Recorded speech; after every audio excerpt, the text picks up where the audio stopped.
लीजिए सुनिए मुंशी प्रेमचंद के लिखे कथा संग्रह मानसरोवर 2 की कहानी रियासत का दीवान, मेरी यानी समीर गोस्वामी की आवाज में।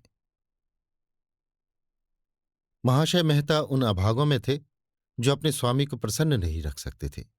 वो दिल से अपना काम करते थे और चाहते थे कि उनकी प्रशंसा हो। वो ये भूल जाते थे कि वो काम के नौकर तो हैं ही, अपने स्वामी के सेवक भी हैं। जब उनके अन्य सहकारी स्वामी के दरबार में हाजिरी देते थे तो वे बेचारे दफ्तर में बैठे कागजों से सिर मारा करते थे। इसका फल ये था कि स्वामी के सेवक तो तरक्कियां पाते थे, पुरस्कार और पारितोषिक उड़ाते थे, और काम के सेवक मेहता किसी न किसी अपराध में निकाल दिए जाते थे। ऐसे कटु अनुभव उन्हें अपने जीवन में कई बार हो चुके थे। इसलिए अब कि जब राजा साहब सतिया ने उन्हें एक अच्छा पद प्रदान किया तो उन्होंने प्रतिज्ञा की कि अब वो भी स्वामी का रुख देखकर काम करेंगे और उनके स्तुति गान में ही भाग्य की परीक्षा करेंगे। और इस प्रतिज्ञा को उन्होंने कुछ इस तरह निभाया कि 2 साल भी न गुजरे थे कि राजा साहब ने उन्हें अपना दीवान बना लिया। एक स्वाधीन राज्य की दीवानी का क्या कहना। वेतन तो 500 रुपये मासिक ही था, मगर अख्तियार बड़े लंबे। राई का पर्वत करो या पर्वत से राई, कोई पूछने वाला न था। राजा साहब भोग विलास में पड़े रहते थे। राज्य संचालन का सारा भार मिस्टर मेहता पर था। रियासत के सभी अमले और कर्मचारी दंडवत करते, बड़े बड़े रईस नजराने देते, यहां तक कि रानियां भी उनकी खुशामद करती। राजा साहब उग्र प्रकृति के मनुष्य थे, जैसे प्रायः राजे होते हैं। दुर्बलों के सामने शेर, सबलों के सामने भीगी बिल्ली। कभी मिस्टर मेहता को डांट फटकार भी बताते, पर मेहता ने अपनी सफाई में एक शब्द भी मुंह से निकालने की कसम खा ली थी। सिर झुकाकर सुन लेते। राजा साहब की क्रोधाग्नि ईंधन न पाकर शांत हो जाती। गर्मियों के दिन थे, पॉलिटिकल एजेंट का दौरा था। राज्य में उनके स्वागत की तैयारियां हो रही थीं। राजा साहब ने मेहता को बुलाकर कहा, मैं चाहता हूं साहब बहादुर यहां से मेरा कलमा पढ़ते हुए जाएं। मेहता ने सिर झुकाकर विनीत भाव से कहा, चेष्टा तो ऐसी ही कर रहा हूं अन्नदाता। चेष्टा तो सभी करते हैं, मगर वो चेष्टा कभी सफल नहीं होती। मैं चाहता हूं तुम दृढ़ता के साथ कहो, ऐसा ही होगा। रुपए की परवाह मत करो, जो हुक्म। कोई शिकायत ना आए, वरना तुम जानोगे। वो हुजूर को धन्यवाद देते जाएं तो सही। हां, मैं यही चाहता हूं। जान लड़ा दूंगा दीनबंधु, अब मुझे संतोष है। इधर तो पॉलिटिकल एजेंट का आगमन था, उधर मेहता का लड़का जयकृष्ण गर्मियों की छुट्टियां मनाने माता पिता के पास आया। किसी विश्वविद्यालय में पढ़ता था। एक बार 1932 में कोई उग्र भाषण करने के जुर्म में 6 महीने की सजा काट चुका था।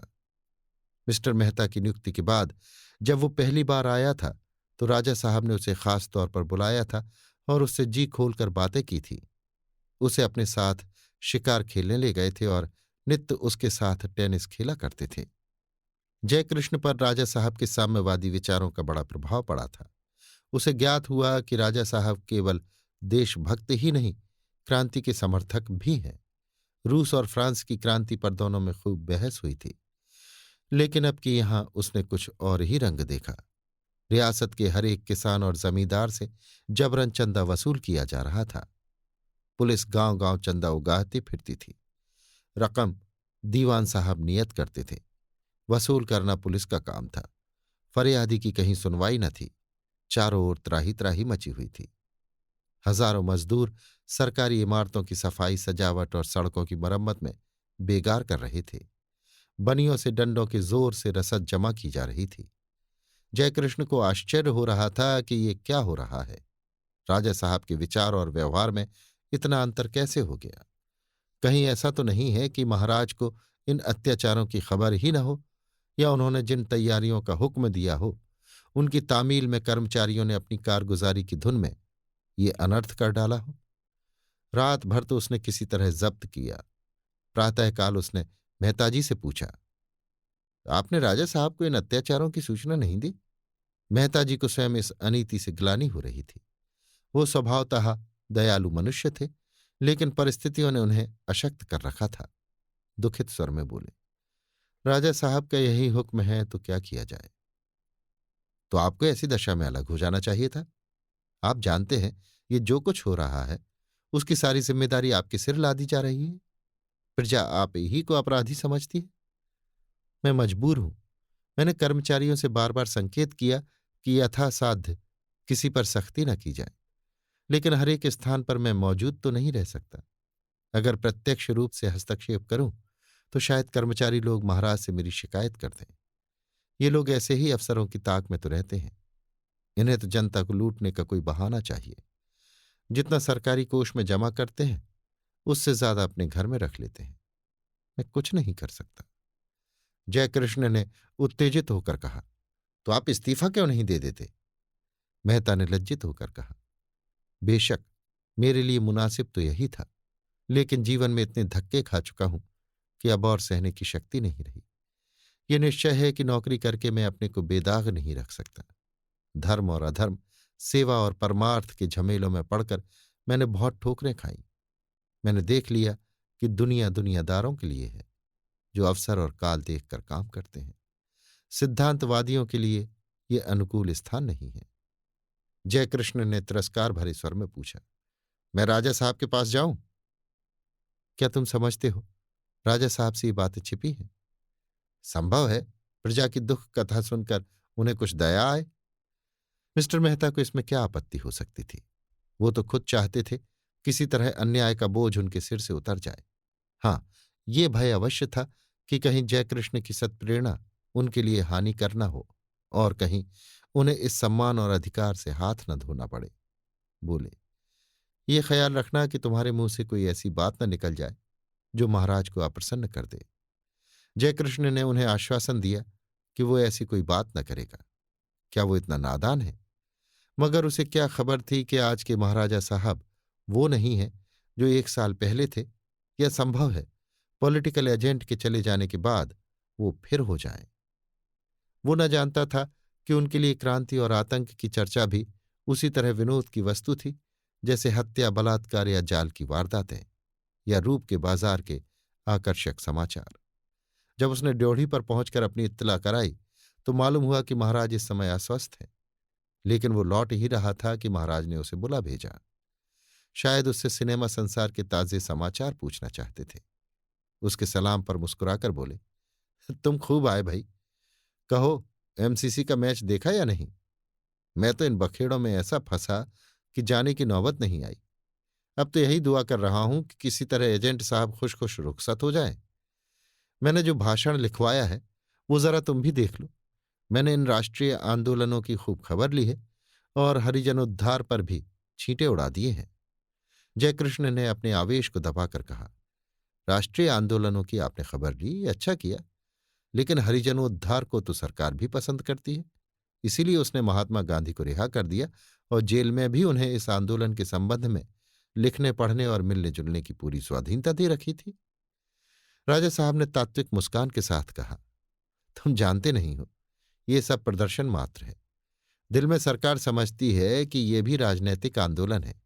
वो इस रहस्य को बड़े ध्यान से देख रही है। लॉयल्टी में जितना प्रदर्शन करो, चाहे वो औचित्य की सीमा के पार ही क्यों ना हो जाए, उसका रंग चोखा ही होता है। उसी तरह जैसे कवियों की विरुदावली से हम फूल उठते हैं, चाहे वो हास्यास्पद ही क्यों ना हो। हम ऐसे कवि को खुशामदी समझें, अहमक भी समझ सकते हैं, पर उससे अप्रसन्न नहीं हो सकते। वो हमें जितना ही ऊंचा उठाता है उतना ही वो हमारी दृष्टि में ऊंचा उठता जाता है। राजा साहब ने अपने भाषण की एक प्रति मेज की दराज से निकाल कर जयकृष्ण के सामने रख दी, पर जयकृष्ण के लिए इस भाषण में अब कोई आकर्षण न था। अगर वो सभा चतुर होता तो जाहिरदारी के लिए ही इस भाषण को बड़े ध्यान से पढ़ता, उनके शब्द विन्यास और भावोत्कर्ष की प्रशंसा करता और उसकी तुलना महाराजा बीकानेर या पटियाला के भाषणों से करता। पर अभी दरबारी दुनिया की रीत नीत से अनभिज्ञ था। जिस चीज को बुरा समझता था उसे बुरा कहता था और जिस चीज को अच्छा समझता था उसे अच्छा कहता था। बुरे को अच्छा और अच्छे को बुरा कहना अभी उसे ना आया था। उसने भाषण पर सरसरी नजर डालकर उसे मेज पर रख दिया और अपनी स्पष्टवादिता का बिगुल फूंकता हुआ बोला, मैं राजनीति के रहस्यों को भला क्या समझ सकता हूं, लेकिन मेरा ख्याल है कि चाणक्य के ये वंशज इन चालों को खूब समझते हैं और कृत्रिम भावों का उन पर कोई असर नहीं होता, बल्कि इससे आदमी उनकी नजरों में और भी गिर जाता है। अगर एजेंट को मालूम हो जाए कि उसके स्वागत के लिए प्रजा पर कितने जुल्म ढाए जा रहे हैं, तो शायद वो यहां से प्रसन्न होकर न जाए। फिर मैं तो प्रजा की दृष्टि से देखता हूं, एजेंट की प्रसन्नता आपके लिए लाभप्रद हो सकती है, प्रजा को तो उससे हानि ही होगी। राजा साहब अपने किसी काम की आलोचना नहीं सह सकते थे। उनका क्रोध पहले जिरहों के रूप में निकलता, फिर तर्क का आकार धारण कर लेता और अंत में भूकंप के आवेश से उबल पड़ता था, जिससे उनका स्थूल शरीर, कुर्सी, मेज, दीवारें और छत सभी में भीषण कंपन होने लगता था। तिरछी आंखों से देखकर बोले, क्या हानि होगी, जरा सुनो। जयकृष्ण समझ गया कि क्रोध की मशीन गन चक्कर में है और घातक विस्फोट होने ही वाला है। संभल कर बोला, इसे आप मुझसे ज्यादा समझ सकते हैं। नहीं, मेरी बुद्धि इतनी प्रखर नहीं है, आप बुरा मान जाएंगे। क्या तुम समझते हो मैं बारूद का ढेर हूं? बेहतर है आप इसे ना पूछें, तुम्हें बतलाना पड़ेगा। और आप उनकी मुट्ठियां बंध गईं। तुम्हें बतलाना पड़ेगा इसी वक्त। जयकृष्ण ये धौंस क्यों सहने लगा? क्रिकेट के मैदान में राजकुमारों पर रौब जमाया करता था, बड़े बड़े हुक्काम की चुटकियां लेता था। बोला, अभी आपके दिल में पॉलिटिकल एजेंट का कुछ भय है। आप प्रजा पर जुल्म करते डरते हैं। जब वो आपके एहसानों से दब जाएगा, आप स्वच्छंद हो जाएंगे और प्रजा की फरियाद सुनने वाला कोई न रहेगा। राजा साहब प्रज्वलित नेत्रों से ताकते हुए बोले, मैं एजेंट का गुलाम नहीं हूं कि उससे डरूं। कोई कारण नहीं है कि मैं उससे डरूं, बिल्कुल कारण नहीं है। मैं पॉलिटिकल एजेंट की इसलिए खातिर करता हूं कि वो हिज मेजेस्टी का प्रतिनिधि है। मेरे और हिज मेजेस्टी के बीच में भाईचारा है। एजेंट केवल उनका दूत है। मैं केवल नीति का पालन कर रहा हूं। मैं विलायत जाऊं तो हिज मेजेस्टी भी इसी तरह मेरा सत्कार करेंगे। मैं डरूं क्यों? मैं अपने राज्य का स्वतंत्र राजा हूं, जिसे चाहूं फांसी दे सकता हूं। मैं किसी से क्यों डरने लगा? डरना नामर्दों का काम है। मैं ईश्वर से भी नहीं डरता। डर क्या वस्तु है, ये मैंने आज तक नहीं जाना। मैं तुम्हारी तरह कॉलेज का मुंह फट छात्र नहीं हूं कि क्रांति और आजादी की हाक लगाता फिरूं। तुम क्या जानो क्रांति क्या चीज है? तुमने केवल उसका नाम सुन लिया है, उसके लाल दृश्य आंखों से नहीं देखे। बंदूक की आवाज सुनकर तुम्हारा दिल कांप उठेगा। क्या तुम चाहते हो मैं एजेंट से कहूं प्रजा तबाह है, आपके आने की जरूरत नहीं? मैं इतना आतिथ्य शून्य नहीं हूं। मैं अंधा नहीं हूं, अहमक नहीं हूं। प्रजा की दशा का मुझे तुमसे कहीं अधिक ज्ञान है। तुमने उसे बाहर से देखा है, मैं उसे नित्य भीतर से देखता हूं। तुम मेरी प्रजा को क्रांति का स्वप्न दिखाकर उसे गुमराह नहीं कर सकते। तुम मेरे राज्य में विद्रोह और असंतोष के बीज नहीं बो सकते। तुम्हें अपने मुंह पर ताला लगाना होगा। तुम मेरे विरुद्ध एक शब्द भी मुंह से नहीं निकाल सकते, चूं भी नहीं कर सकते। डूबते हुए सूरज की किरणें मेहराबी दीवान खाने के रंगीन शीशों से होकर राजा साहब के क्रोधोन्मत्त मुखमंडल को और भी रंजित कर रही थीं। उनके बाल नीले हो गए थे, आंखें पीली, चेहरा लाल और देह हरी। मालूम होता था प्रेतलोक का कोई पिशाच है। जयकृष्ण की सारी उद्दंडता हवा हो गई। राजा साहब को इस उन्माद की दशा में उसने कभी न देखा था, लेकिन इसके साथ ही उसका आत्मगौरव इस ललकार का जवाब देने के लिए व्याकुल हो रहा था। जैसे विनय का जवाब विनय है, वैसे ही क्रोध का जवाब क्रोध है। जब वो आतंक और भय, अदब और लिहाज के बंधनों को तोड़कर निकल पड़ता है। उसने भी राजा साहब को आग्ने नेत्रों से देखकर कहा, मैं अपनी आंखों से ये अत्याचार देखकर मौन नहीं रह सकता। राजा साहब ने आवेश से खड़े होकर मानो उसकी गर्दन पर सवार होते हुए कहा, तुम्हें यहां जबान खोलने का कोई हक नहीं है। प्रत्येक विचारशील मनुष्य को अन्याय के विरुद्ध आवाज उठाने का हक है। आप वो हक मुझसे नहीं छीन सकते। मैं सब कुछ कर सकता हूं, आप कुछ नहीं कर सकते। मैं तुम्हें अभी जेल में बंद कर सकता हूं, आप मेरा बाल भी बांका नहीं कर सकते। इसी वक्त मिस्टर मेहता बदहवास से कमरे में आए और जयकृष्ण की ओर कोप भरी आंखें उठाकर बोले, कृष्णा, निकल जाए यहां से। अभी मेरी आंखों से दूर हो जा और खबरदार फिर मुझे अपनी सूरत न दिखाना। मैं तुझ जैसे कपूत का मुंह नहीं देखना चाहता। जिस थाल में खाता है उसी में छेद करता है, बेअदब कहीं का। अब अगर जबान खोली तो मैं तेरा खून पी जाऊंगा। जयकृष्ण ने हिंसा विक्षिप्त पिता को घृणा की आंखों से देखा और अकड़ता हुआ गर्व से सिर उठाए दीवान खाने के बाहर निकल गया। राजा साहब ने कोच पर लेटकर कहा, बदमाश आदमी है, पल्ले सिरे का बदमाश। मैं नहीं चाहता कि ऐसा खतरनाक आदमी एक क्षण भी रियासत में रहे। तुम उससे जाकर कहो इसी वक्त यहां से चला जाए, वरना उसके हक में अच्छा ना होगा।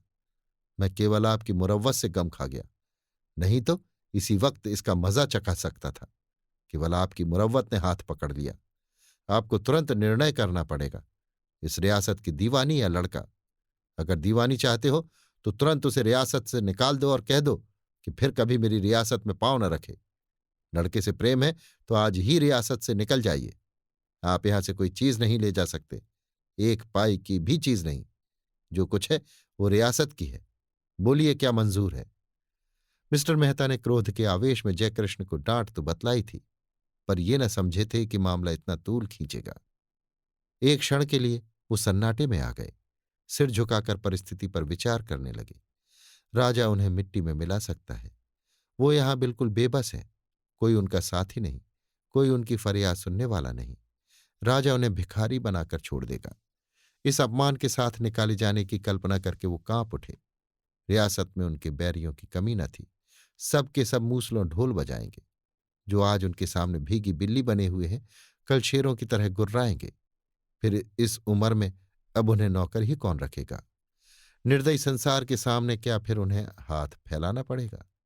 नहीं, इससे तो ये कहीं अच्छा है कि वो यहीं पड़े रहें। कंपित स्वर में बोले, मैं आज ही उसे घर से निकाल देता हूं अन्नदाता। आज नहीं, इसी वक्त।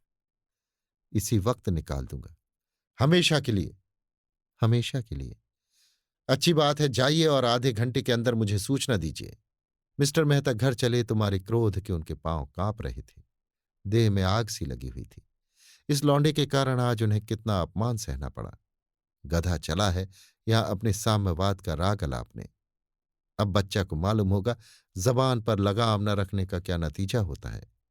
मैं क्यों उसके पीछे गली गली ठोकरें खाऊं। हाँ, मुझे ये पद और सम्मान प्यारा है। क्यों ना प्यारा हो, इसके लिए बरसों एड़ियां रखनी है, अपना खून और पसीना एक किया है। ये अन्याय बुरा जरूर लगता है, लेकिन बुरी लगने की एक यही बात तो नहीं है, और हजारों बातें भी तो बुरी लगती हैं। जब किसी बात का उपाय मेरे पास नहीं, तो इस मामले के पीछे क्यों अपनी जिंदगी खराब करूं। उन्होंने घर आते ही आते पुकारा, जयकृष्ण। सुनीता ने कहा, जयकृष्ण तो तुमसे पहले ही राजा साहब के पास गया था, तब से यहां कब आया? अब तक यहां नहीं आया? वो तो मुझसे पहले ही चल चुका था। वो फिर बाहर आए और नौकरों से पूछना शुरू किया। अब भी उसका पता न था। मारे डर के कहीं छिप रहा होगा और राजा ने आध घंटे में इत्तला देने का हुक्म दिया है। ये लौंडा न जाने क्या करने पर लगा हुआ है। आप तो जाएगा ही, मुझे भी अपने साथ ले डूबेगा। सहसा एक सिपाही ने एक पुर्जा लाकर उनके हाथ में रख दिया। अच्छा, ये तो जयकृष्ण की लिखावट है। क्या कहता है? इस दुर्दशा के बाद मैं इस रियासत में एक क्षण भी नहीं रह सकता। मैं जाता हूं। आपको अपना पद और मान अपनी आत्मा से ज्यादा प्रिय है। आप खुशी से उसका उपभोग कीजिए। मैं फिर आपको तकलीफ देने ना आऊंगा। अम्मा से मेरा प्रणाम कहिएगा। मेहता ने पुर्जा लाकर सुनीता को दिखाया और खिन्न होकर बोले, इसे न जाने कब समझ आएगी, लेकिन बहुत अच्छा हुआ। अब लाला को मालूम होगा दुनिया में किस तरह रहना चाहिए। बिना ठोकरें खाए आदमी की आंखें नहीं खुलती। मैं ऐसे तमाशे बहुत खेल चुका। अब इस खुराफात के पीछे अपना शेष जीवन नहीं बर्बाद करना चाहता। और तुरंत राजा साहब को सूचना देने चले। दम से दम में सारी रियासत में ये समाचार फैल गया। जयकृष्ण अपने शील स्वभाव के कारण जनता में बड़ा प्रिय था। लोग बाजारों और चौरस्तों पर खड़े हो होकर इस कांड पर आलोचना करने लगे। अजी वो आदमी नहीं था भाई, उसे किसी देवता का अवतार समझो। महाराज के पास जाकर बेधड़क बोला, अभी बेकार बंद कीजिए वरना शहर में हंगामा हो जाएगा। राजा साहब की तो जबान बंद हो गई, बगलें झांकने लगे। शेर है शेर, उम्र तो कुछ नहीं पर आफत का पर काला है। और वो ये बेगार बंद करा के रहता हमेशा के लिए। राजा साहब को भागने की राह न मिलती। सुना घिघियाने लगे थे। मुदा इसी बीच में दीवान साहब पहुंच गए और उसे देश निकाले का हुक्म दे दिया। ये हुक्म सुनकर उसकी आंखों में खून उतर आया था, लेकिन बाप का अपमान न किया। ऐसे बाप को तो गोली मार देनी चाहिए। बाप है या दुश्मन? वो कुछ भी हो, है तो बाप ही। सुनीता सारे दिन बैठी रोती रही, जैसे कोई उसके कलेजे में बर्छियां चुभो रहा था। बेचारा न जाने कहाँ चला गया। अभी जलपान तक न किया था, चूल्हे में जाए ऐसा भोग विलास जिसके पीछे उसे बेटे को त्यागना पड़े। हृदय में ऐसा उद्वेग उठा कि इसी दम पति और घर को छोड़कर रियासत से निकल जाए, जहां ऐसे नर पिशाचों का राज्य है। इन्हें अपनी दीवानी प्यारी है, उसे लेकर रहें। वो अपने पुत्र के साथ उपवास करेगी, पर उसे आंखों से देखती तो रहेगी। एकाएक वो उठकर महारानी के पास चली। वो उनसे फरियाद करेगी। उन्हें भी ईश्वर ने बालक दिए हैं, उन्हें क्या एक अभागिनी माता पर दया न आवेगी? इसके पहले भी वो कई बार महारानी के दर्शन कर चुकी थी। उसका मुरझाया हुआ मन आशा से लहलहा उठा। लेकिन रनिवास में पहुंची तो देखा कि महारानी के तेवर भी बदले हुए हैं। उसे देखते ही बोली, तुम्हारा लड़का बड़ा उजड्ड है, जरा भी अदब नहीं। किससे किस तरह बात करनी चाहिए, इसका जरा भी सलीका नहीं। न जाने विश्वविद्यालय में क्या पढ़ा करता है, आज महाराज से उलझ बैठा। कहता था कि बेगार बंद कर दीजिए और एजेंट साहब के स्वागत सत्कार की कोई तैयारी ना कीजिए। इतनी समझ भी उसे नहीं है कि इस तरह कोई राजा क्या घंटे गद्दी पर रह सकता है। एजेंट बहुत बड़ा अफसर न सही, लेकिन है तो बादशाह का प्रतिनिधि। उसका आदर सत्कार करना तो हमारा धर्म है। फिर ये बेगार किस दिन काम आएंगे? उन्हें रियासत से जागीरें मिली हुई हैं, किस दिन के लिए? प्रजा में विद्रोह की आग भड़काना कोई भले आदमी का काम है? जिस पत्तल में खाओ उसी में छेद करो। महाराज ने दीवान साहब का मुलाहजा किया, नहीं तो उसे हिरासत में डलवा देते। अब बच्चा नहीं है, खासा 5 हाथ का जवान है, सब कुछ देखता और समझता है। हम हाकिमों से बैर करें तो कै दिन निबाह हो, उसका क्या बिगड़ता है? कहीं 150 की चाकरी पा जाएगा, यहां तो करोड़ों की रियासत बर्बाद हो जाएगी।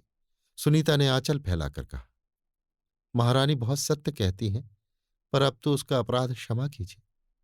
बेचारा लज्जा और भय के मारे घर नहीं गया, न जाने किधर चला गया।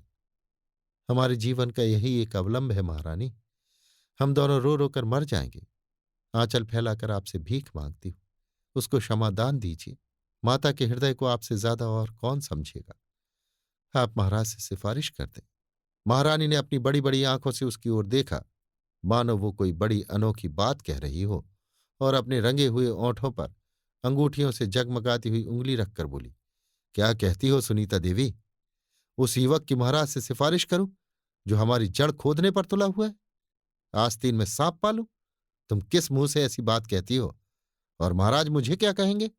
ना, मैं इसके बीच में न पड़ूंगी। उसने जो बीज बोए हैं उनका वो फल खाए। मेरा लड़का ऐसा नालायक होता तो उसका मुंह न देखती, और तुम ऐसे बेटे की सिफारिश करती हो? सुनीता ने आंखों में आंसू भरकर कहा, महारानी, ऐसी बातें आपके मुंह से शोभा नहीं देती। महारानी मसनद टेक कर उठ बैठी और तिरस्कार भरे स्वर में बोली, अगर तुमने सोचा था कि मैं तुम्हारे आंसू पहुंचूंगी तो तुमने भूल की। हमारे द्रोही की सिफारिश लेकर हमारे पास आना, इसके सिवा और क्या है कि तुम उसके अपराध को बाल क्रीड़ा समझ रही हो। अगर तुमने उसके अपराध की भीषणता का ठीक अनुमान किया होता तो मेरे पास कभी ना आती। जिसने इस रियासत का नमक खाया हो वो रियासत के द्रोही की पीठ सहलाए? वो स्वयं राजद्रोही है, इसके सिवा और क्या कहूं? सुनीता भी गर्म हो गई। पुत्र स्नेह म्यान के बाहर निकल आया। बोली, राजा का कर्तव्य केवल अपने अफसरों को प्रसन्न करना नहीं है, प्रजा को पालने की जिम्मेदारी इससे कहीं बढ़कर है। उसी समय महाराज ने कमरे में कदम रखा।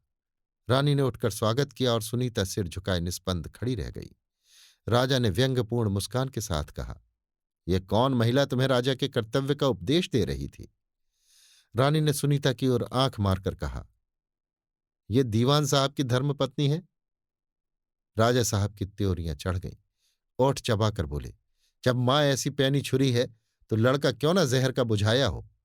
देवी जी, मैं तुमसे ये शिक्षा नहीं लेना चाहता कि राजा का अपनी प्रजा के साथ क्या धर्म है। ये शिक्षा मुझे कई पीढ़ियों से मिलती चली आई है।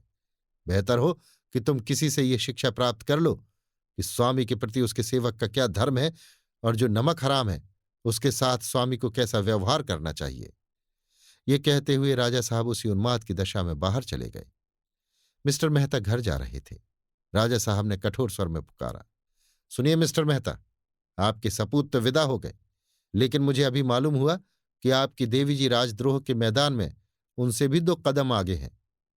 बल्कि मैं तो कहूंगा वो केवल रिकॉर्ड है जिसमें देवी जी की आवाज ही बोल रही है। मैं नहीं चाहता कि जो व्यक्ति रियासत का संचालक हो उसके साए में रियासत के विद्रोहियों को आश्रय मिले। आप खुद इस दोष से मुक्त नहीं हो सकते। यह हरगिज मेरा अन्याय न होगा यदि मैं ये अनुमान कर लूं कि आप ही ने ये मंत्र फूंका है। मिस्टर मेहता अपनी स्वामी भक्ति पर ये आक्षेप न सह सके। व्यथित कंठ से बोले, ये तो मैं किस जबान से कहूं कि दीनबंधु इस विषय में मेरे साथ अन्याय कर रहे हैं। लेकिन मैं सर्वथा निर्दोष हूं और मुझे ये देखकर दुख होता है कि मेरी वफादारी पर यह संदेह किया जा रहा है। वफादारी केवल शब्दों से नहीं होती। मेरा ख्याल है कि मैं उसका प्रमाण दे चुका। नई नई दलीलों के लिए नए नए प्रमाणों की जरूरत है। आपके पुत्र के लिए जो दंड विधान था वही आपकी स्त्री के लिए भी है। मैं इसमें किसी भी तरह का उज्र नहीं चाहता और इसी वक्त इस हुक्म की तामील होनी चाहिए। लेकिन दीनानाथ, मैं एक शब्द भी नहीं सुनना चाहता। मुझे कुछ निवेदन करने की आज्ञा न मिलेगी? बिल्कुल नहीं, ये मेरा आखिरी हुक्म है। मिस्टर मेहता यहां से चले तो उन्हें सुनीता पर बेहद गुस्सा आ रहा था। इन सभी को न जाने क्या सनक सवार हो गई है। जयकृष्ण तो खैर बालक है, बेसमझ है, इस बुढ़िया को क्या सूझी। न जाने रानी साहब से जाकर क्या कह आई। किसी को मुझसे हमदर्दी नहीं, सब अपनी अपनी धुन में मस्त हैं। किस मुसीबत से मैं अपनी जिंदगी के दिन काट रहा हूं ये कोई नहीं समझता। कितनी निराशा और विपत्तियों के बाद यहां जरा निश्चिंत हुआ था कि इन सभी ने ये नया तूफान खड़ा कर दिया। न्याय और सत्य का ठीका क्या हम ही ने ले लिया है? यहां भी वही हो रहा है जो सारी दुनिया में हो रहा है। कोई नई बात नहीं है। संसार में दुर्बल और दरिद्र होना पाप है। इसकी सजा से कोई बच नहीं सकता। बाज कबूतर पर कभी दया नहीं करता। सत्य और न्याय का समर्थन मनुष्य की सज्जनता और सभ्यता का एक अंग है। बेशक इससे कोई इनकार नहीं कर सकता। लेकिन जिस तरह और सभी प्राणी केवल मुख से इसका वर्णन करते हैं, क्या उसी तरह हम भी नहीं कर सकते? और जिन लोगों का पक्ष लिया जाए वे भी तो कुछ इसका महत्व समझें। आज राजा साहब इन्हीं बेगारों से जरा हंसकर बात करें तो वे अपने सारे दुखड़े भूल जाएंगे और उल्टे हमारे ही शत्रु बन जाएंगे। शायद सुनीता महारानी के पास जाकर अपने दिल का बुखार निकाल आई है। गधी ये नहीं समझती कि दुनिया में किसी तरह मान मर्यादा का निर्वाह करते हुए जिंदगी काट लेना ही हमारा धर्म है। अगर भाग्य में यश और कीर्ति बदी होती तो इस तरह दूसरों की गुलामी क्यों करता। लेकिन समस्या ये है कि इसे भेजूं कहाँ? मैके में कोई है नहीं, मेरे घर में कोई है नहीं। अब मैं इस चिंता में कहाँ तक मरूं? जहां जी चाहे जाए, जैसा किया वैसा भोगे। वो इसी क्षोभ और गिलानी की दशा में घर गए और सुनीता से बोले, आखिर तुम्हें भी वही पागलपन सूझा जो उस लौंडे को सूझा था? मैं कहता हूं, आखिर तुम्हें कभी समझ आएगी या नहीं? क्या सारे संसार में सुधार का बीड़ा हम ही ने उठाया है? कौन राजा ऐसा है जो अपनी प्रजा पर जुल्म न करता हो, उनके स्वत्वों का अपहरण न करता हो? राजा ही क्यों, हम तुम सभी तो दूसरों पर अन्याय कर रहे हैं। तुम्हें क्या हक है कि तुम दर्जनों खिदमतगार रखो और उन्हें जरा जरा सी बात पर सजा दो? न्याय और सत्य निरर्थक शब्द हैं जिनकी उपयोगिता इसके सिवा और कुछ नहीं कि बुद्धुओं की गर्दन मारी जाए और समझदारों की वाह वाह हो। तुम और तुम्हारा लड़का उन्हीं बुद्धुओं में है और इसका दंड तुम्हें भोगना पड़ेगा। महाराज साहब का हुक्म है कि तुम 3 घंटे के अंदर रियासत से निकल जाओ, नहीं तो पुलिस आकर तुम्हें निकाल देगी। मैंने तो तय कर लिया है कि राजा साहब की इच्छा के विरुद्ध एक शब्द भी मुंह से न निकालूंगा। न्याय का पक्ष लेकर देख लिया है। हैरानी और अपमान के सिवा और कुछ हाथ न आया। जिनकी हिमायत की थी वे आज भी उसी दशा में हैं, बल्कि उससे भी और बदतर। मैं साफ कहता हूं कि मैं तुम्हारी उद्दंडताओं का तावान देने के लिए तैयार नहीं। मैं गुप्त रूप से तुम्हारी सहायता करता रहूंगा। इसके सिवा मैं और कुछ नहीं कर सकता। सुनीता ने गर्व के साथ कहा, मुझे तुम्हारी सहायता की जरूरत नहीं। कहीं भेद खुल जाए तो दीनबंधु तुम्हारे ऊपर कोप का वज्र गिरा दें। तुम्हें अपना पद और सम्मान प्यारा है, उसका आनंद से उपभोग करो। मेरा लड़का और कुछ न कर सकेगा तो पाव भर आटा तो कमा ही लाएगा। मैं भी देखूंगी कि तुम्हारी स्वामी भक्ति कब तक निभती है और कब तक तुम अपनी आत्मा की हत्या करते हो। मेहता ने तिल मिलाकर कहा, क्या तुम चाहती हो कि फिर उसी तरह चारों तरफ ठोकरें खाता फिरूं? सुनीता ने घाव पर नमक छिड़का। नहीं, कदापि नहीं। अब तक तो मैं समझती थी तुम्हें ठोकरें खाने में मजा आता है, तथा पद और अधिकार से भी मूल्यवान कोई वस्तु तुम्हारे पास है जिसकी रक्षा के लिए तुम ठोकरें खाना अच्छा समझते हो। अब मालूम हुआ तुम्हें अपना पद अपनी आत्मा से भी प्रिय है। फिर क्यों ठोकरें खाओ? मगर कभी कभी अपना कुशल समाचार तो भेजते रहोगे, या राजा साहब की आज्ञा लेनी पड़ेगी? राजा साहब इतने न्याय शून्य हैं कि मेरे पत्र व्यवहार में रोक टोक करें? अच्छा, राजा साहब में इतनी आदमियत है? मुझे तो विश्वास नहीं आता। तुम अब भी अपनी गलती पर लज्जित नहीं हो? मैंने कोई गलती नहीं की। मैं तो ईश्वर से चाहती हूं कि जो मैंने आज किया वो बार बार करने का मुझे अवसर मिले। मेहता ने अरुचि के साथ कहा। तुमने कहाँ जाने का इरादा किया है? जहन्नुम में। गलती आप करती हो, गुस्सा मुझ पर उतारती हो। मैं तुम्हें इतना निर्लज्ज न समझती थी। मैं भी इसी शब्द का तुम्हारे लिए प्रयोग कर सकता हूं, केवल मुख से, मन से नहीं। मिस्टर मेहता लज्जित हो गए। जब सुनीता की विदाई का समय आया तो स्त्री पुरुष दोनों खूब रोए, और एक तरह से सुनीता ने अपनी भूल स्वीकार कर ली। वास्तव में इन बेकारी के दिनों में मेहता ने जो कुछ किया वो उचित था। बेचारे कहाँ मारे मारे फिरते। पॉलिटिकल एजेंट साहब पधारे और कई दिनों तक खूब दावतें खाईं और खूब शिकार खेला। राजा साहब ने उनकी तारीफ की, उन्होंने राजा साहब की तारीफ की। राजा साहब ने उन्हें अपनी लॉयल्टी का विश्वास दिलाया। उन्होंने सतिया राज्य को आदर्श कहा और राजा साहब को न्याय और सेवा का अवतार स्वीकार किया, और 3 दिन में रियासत को 2.5 लाख की चपत देकर विदा हो गए। मिस्टर मेहता का दिमाग आसमान पर था। सभी उनकी कारगुजारी की प्रशंसा कर रहे थे। एजेंट साहब तो उनकी दक्षता पर मुग्ध हो गए। उन्हें राय साहब की उपाधि मिली और उनके अधिकारों में भी वृद्धि हुई। उन्होंने अपनी आत्मा को उठाकर ताक पर रख दिया था।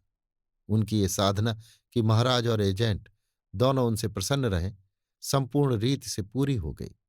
रियासत में ऐसा स्वामी भक्त सेवक दूसरा न था। राजा साहब अब कम से कम 3 साल के लिए निश्चिंत थे। एजेंट खुश है तो फिर किसका भय? कामुकता, लंपटता और भांति भांति के दुर्व्यसने की लहर प्रचंड हो उठी। सुंदरियों की टोह लगाने के लिए सुराग रसानों का एक विभाग खुल गया, जिसका संबंध सीधे राजा साहब से था। एक बूढ़ा खुर्राट, जिसका पेशा हिमालय की परियों को फंसाकर राजाओं को लूटना था और जो इसी पेशे की बदौलत राज दरबारों में पूजा जाता था, इस विभाग का अध्यक्ष बना दिया गया। नई नई चिड़ियां आने लगीं। भय, लोभ और सम्मान सभी अस्त्रों से शिकार खेला जाने लगा। लेकिन एक ऐसा अवसर भी पड़ा जहां इस तिकड़म की सारी सामूहिक और वैयक्तिक चेष्टाएं निष्फल हो गईं, और गुप्त विभाग ने निश्चय किया कि इस बालिका को किसी तरह उड़ा लाया जाए, और इस महत्वपूर्ण कार्य के संपादन का भार मिस्टर मेहता पर रखा गया, जिनसे ज्यादा स्वामी भक्त सेवक रियासत में दूसरा न था। उनके ऊपर महाराजा साहब को पूरा विश्वास था। दूसरों के विषय में संदेह था कि कहीं रिश्वत देकर शिकार बहका दें, या भंडा फोड़ कर दें, या अमानत में खयानत कर बैठें। मेहता की ओर से किसी तरह की उन बातों की शंका न थी। रात के 9 बजे उनकी तलबी हुई। अन्नदाता ने हुजूर को याद किया है। मेहता साहब ड्योढ़ी पर पहुंचे तो राजा साहब पाई बाग में टहल रहे थे।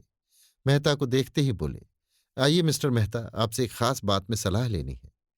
यहाँ कुछ लोगों की राय है कि सिंहद्वार के सामने आपकी एक प्रतिमा स्थापित की जाए, जिससे चिरकाल तक आपकी यादगार कायम रहे। आपको तो शायद इसमें कोई आपत्ति न होगी, और यदि वो हो भी तो लोग इस विषय में आपकी अवज्ञा करने पर भी तैयार हैं। सतिया की आपने जो अमूल्य सेवा की है उसका पुरस्कार तो कोई क्या दे सकता है, लेकिन जनता के हृदय में आपसे जो श्रद्धा है उसे तो वो किसी न किसी रूप में प्रकट ही करेगी। मेहता ने बड़ी नम्रता से कहा, ये अन्नदाता की गुण ग्राहकता है। मैं तो एक तुच्छ सेवक हूं। मैंने जो कुछ किया ये इतना ही है कि नमक का हक अदा करने का सदैव प्रयत्न किया, मगर मैं इस सम्मान के योग्य नहीं हूं। राजा साहब ने कृपालु भाव से हंसकर कहा, आप योग्य हैं या नहीं इसका निर्णय आपके हाथ में नहीं है मिस्टर मेहता। आपकी दीवानी यहां न चलेगी। हम आपका सम्मान नहीं कर रहे हैं, अपनी भक्ति का परिचय दे रहे हैं। थोड़े दिनों में न हम रहेंगे न आप रहेंगे। उस वक्त भी ये प्रतिमा अपनी मूक वाणी से कहती रहेगी कि पिछले लोग अपने उद्धारकों का आदर करना जानते थे, मैंने लोगों से कह दिया है कि चंदा जमा करें। एजेंट ने आपकी जो पत्र लिखा है उसमें आपको खास तौर से सलाम लिखा है। मेहता ने जमीन में गड़कर कहा, ये उनकी उदारता है। मैं तो जैसा आपका सेवक हूं वैसा ही उनका भी सेवक हूं। राजा साहब कई मिनट तक फूलों की बहार देखते रहे। फिर इस तरह बोले मानो कोई भूली हुई बात याद आ गई हो। तहसील खास में एक गांव लगनपुर है, आप कभी वहां गए हैं? हाँ अन्नदाता, एक बार गया हूं। वहां एक धनी साहूकार है, उसी के दीवान खाने में ठहरा था। अच्छा आदमी है। हाँ, ऊपर से बहुत अच्छा आदमी है, लेकिन अंदर से पक्का पिशाच।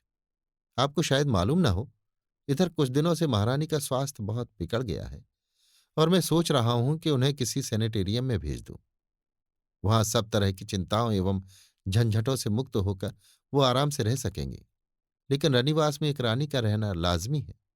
अफसरों के साथ उनकी लेडियां भी आती हैं और भी कितने अंग्रेज मित्र अपनी लेडियों के साथ मेरे मेहमान होते रहते हैं। कभी राजे महाराजे भी रानियों के साथ आ जाते हैं। रानी के बगैर लेडियों का आदर सत्कार कौन करेगा? मेरे लिए ये वैयक्तिक प्रश्न नहीं, राजनीतिक समस्या है और शायद आप भी मुझसे सहमत होंगे। इसलिए मैंने दूसरी शादी करने का इरादा कर लिया है।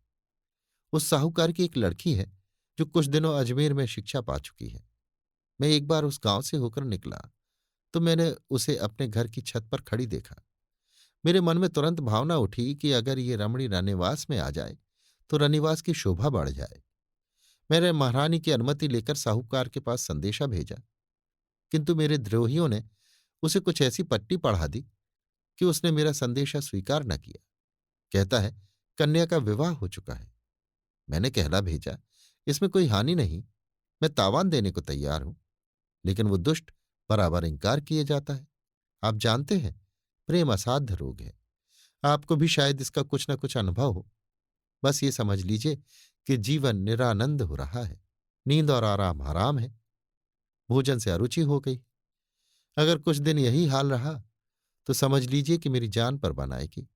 सोते जागते वही मूर्ति आंखों के सामने नाचती रहती है। मन को समझाकर हार गया और अब विवश होकर मैंने कूटनीति से काम लेने का निश्चय किया है। प्रेम और समर में सब कुछ क्षम्य है। मैं चाहता हूं आप थोड़े से मातबर आदमियों को लेकर जाएं और उस रमणी को किसी तरह ले आएं। खुशी से आए खुशी से, बल से आए बल से। इसकी चिंता नहीं। मैं अपने राज्य का मालिक हूं। इसमें जिस वस्तु पर मेरी इच्छा हो उस पर किसी दूसरे व्यक्ति का नैतिक या सामाजिक स्वत्व नहीं हो सकता। ये समझ लीजिए कि आप ही मेरे प्राणों की रक्षा कर सकते हैं। कोई दूसरा ऐसा आदमी नहीं है जो इस काम को इतने सुचारू रूप से पूरा कर दिखाए। आपने राज्य की बड़ी बड़ी सेवाएं की हैं। ये उस यज्ञ की पूर्णाहुति होगी और आप जन्म जन्मांतर तक राजवंश के इष्ट देव समझे जाएंगे। मिस्टर मेहता का मरा हुआ आत्मगौरव एकाएक सचेत हो गया। जो रक्त चिरकाल से प्रवाह शून्य हो गया था उसमें सहसा उद्रेक हो उठा। त्योरियां चढ़ाकर बोले, तो आप चाहते हैं मैं उसे किडनैप करूं? राजा साहब ने उनके तेवर देखकर आग में पानी डालते हुए कहा, कदापि नहीं मिस्टर मेहता। आप मेरे साथ घोर अन्याय कर रहे हैं। मैं आपको अपना प्रतिनिधि बनाकर भेज रहा हूं। कार्य सिद्धि के लिए आप जिस नीति से चाहें काम ले सकते हैं। आपको पूरा अधिकार है। मिस्टर मेहता ने और भी उत्तेजित होकर कहा, मुझसे ऐसा पाजीपन नहीं हो सकता। राजा साहब की आंखों से चिंगारियां निकलने लगी। अपने स्वामी की आज्ञा का पालन करना पाजीपन है? जो आज्ञा नीति और धर्म के विरुद्ध हो उसका पालन करना बेशक पाजीपन है। किसी स्त्री से विवाह का प्रस्ताव करना नीति और धर्म के विरुद्ध है। इसे आप विवाह कहकर विवाह शब्द को कलंकित करते हैं। ये बलात्कार है। आप अपने होश में हैं? खूब अच्छी तरह। मैं आपको धूल में मिला सकता हूं तो आपकी गद्दी भी सलामत न रहेगी। मेरी नेकियों का यही बदला है नमक हराम। आप अब शिष्टता की सीमा से आगे बढ़े जा रहे हैं राजा साहब। मैंने अब तक अपनी आत्मा की हत्या की है और आपके हर एक जा और बेजा हुक्म की तामील की है। लेकिन आत्मसेवा की भी एक हद होती है जिसके आगे कोई भला आदमी नहीं जा सकता। आपका ये कृत्य जघन्य है और इसमें जो व्यक्ति आपका सहायक हो वो इसी योग्य है कि उसकी गर्दन काट ली जाए। मैं ऐसी नौकरी पर लानत भेजता हूं। ये कहकर वो घर आए और रात बोरिया बक्चा समेटकर रियासत से निकल गए। मगर इसके पहले सारा वृत्तांत लिखकर उन्होंने एजेंट के पास भेज दिया। अभी आप सुन रहे थे मुंशी प्रेमचंद के लिखे कथा संग्रह मानसरोवर 2 की कहानी रियासत का दीवान, मेरी यानी समीर गोस्वामी की आवाज में।